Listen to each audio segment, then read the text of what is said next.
The veteran's mandibles clicked as he nursed his drink. "You want to know why we lost the war?" he asked. "I'll tell you why. We never stood a chance against those crazy humans." The young journalist leaned forward, her antenna twitching with interest. She'd heard rumors about the famous war between the humans and their enemies, but hearing a first-hand story was rare. Most veterans didn't like to talk about it. But surely, she thought, the Empire's military superiority. Military superiority? The veteran laughed harshly.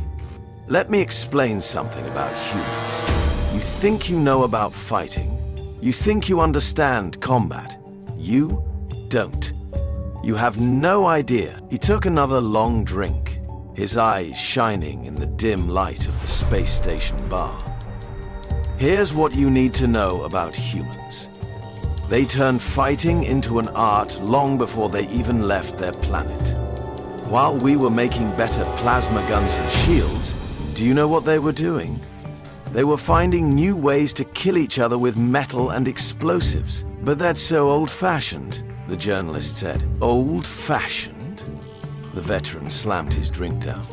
"Let me tell you about old-fashioned. During our first fight with the humans, we used our best battle plans, perfect geometric shapes made by our smartest military AI. You know what they did? They looked at our perfect plans and laughed. Then they started throwing rocks at us." "Rocks? Not just any rocks," he said. "Tungsten rods dropped from space. Do you know what happens when you drop a big chunk of metal from the sky?" He shook his head. "They called it rods from God. No fancy energy, just plain old metal falling from the sky, killing everything." The journalist's antenna drooped. "But we had more soldiers. More soldiers." The veteran laughed again. "We thought the same thing. We had them outnumbered 10 to 1. But you know what humans are really good at? Fighting when they're outnumbered. They have this whole myth about it. While we were making plans based on logic, they were making video games about fighting. Their people spent more time thinking about fighting in games than our soldiers did planning real battles. But that's just pretend," the journalist said. "Real fighting is different. Real fighting is exactly what they've been practicing for their whole lives." He leaned forward. "Every human kid plays war games. Capture the flag, paintball, laser tag. They make games about fighting.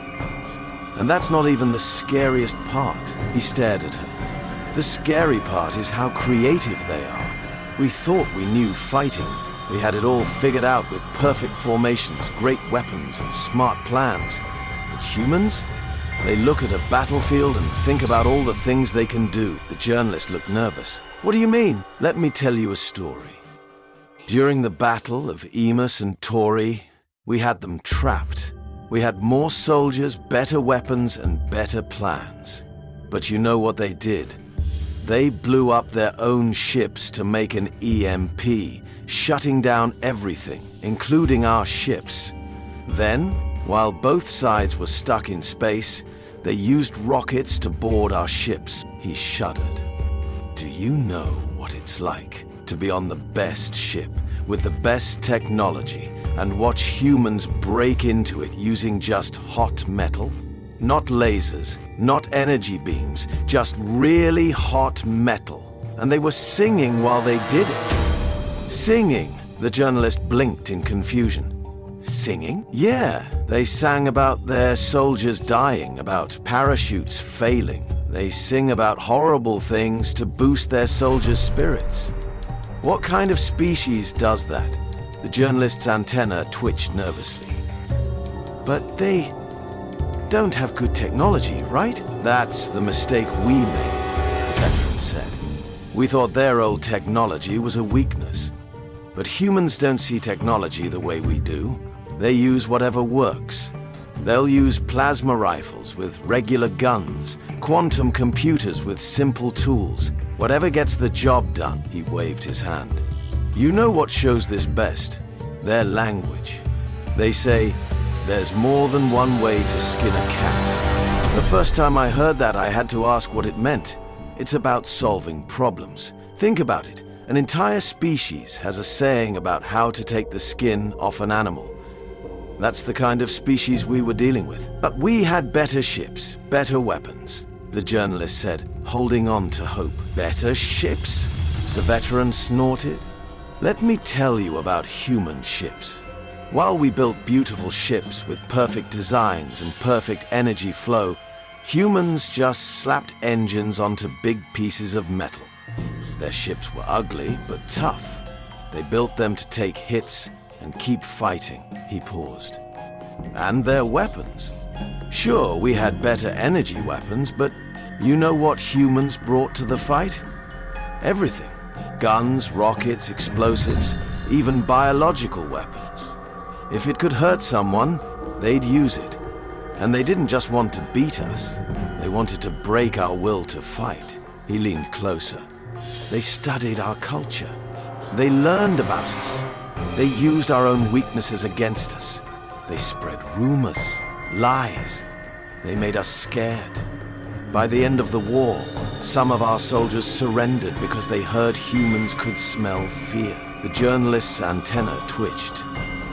Of course it was crazy, the veteran said, his eyes narrowing. But that's the thing about humans. They don't care about crazy. They care about what works.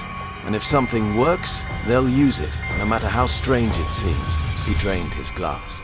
But you want to know the real reason we lost the war? The one thing that made humans unbeatable? They enjoy it. Not killing, not death. Well, some of them do, and those ones are scary. But the challenge, the strategy. They treat war like a game, a puzzle to solve. And they're really good at solving puzzles. He waved at the bartender for another drink. You know what they did after we surrendered? They invited our top leaders to a paintball game. They said it would help fix the relationship after the war. So there we were, high-ranking survivors getting shot with colored balls while humans laughed. It was like a game to them. That's disturbing, the journalist said quietly. Disturbing doesn't even begin to cover it, the veteran said. You know what they were doing during the war? Making models of our ships for fun. Creating pretend battles in video games. Writing stories about how the war could have gone. Their whole society is about thinking about war. He sat back. So, why did we lose? We were fighting soldiers while they were fighting warriors. We were fighting with science while they fought with art. We had to fight, but they fought because they'd been waiting their whole lives to prove themselves against us. The journalist thought for a moment, then asked, "Do you think they'll ever change? Become more civilized?" The veteran laughed darkly. Civilized? They are civilized. That's what makes them dangerous. They've kept their warrior spirit while building a great civilization. They've got ballet dancers who do martial arts, scientists who play war games, politicians who hunt for fun. They believe you can be both civilized and dangerous. He pointed to a group of humans at the bar, arm wrestling. Right now they're just having fun, playing around. But I've seen what happens when you push them too far. When you threaten what they care about, they stop being civilized quickly. And then you see why every species that's fought them ends up either dead or surrendering. The journalist's mandibles twitched. And why's that?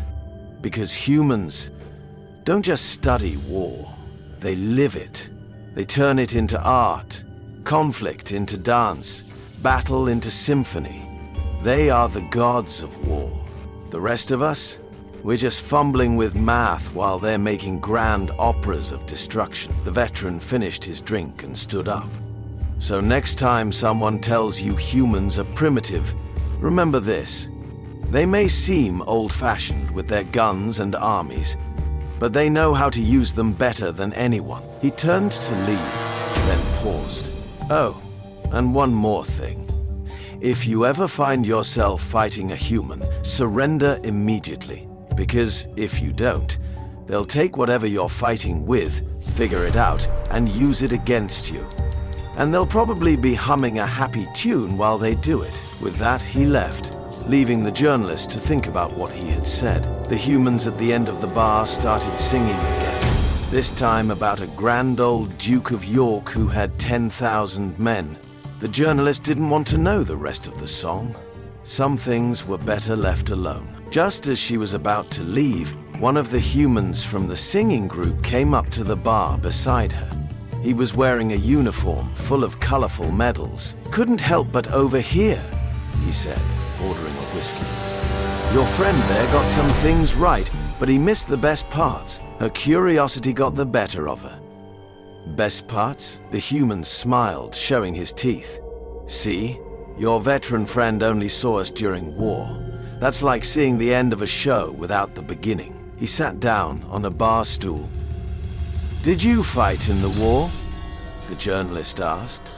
"Nah," he said. "I was a kid back then. But I've studied it. We all do now.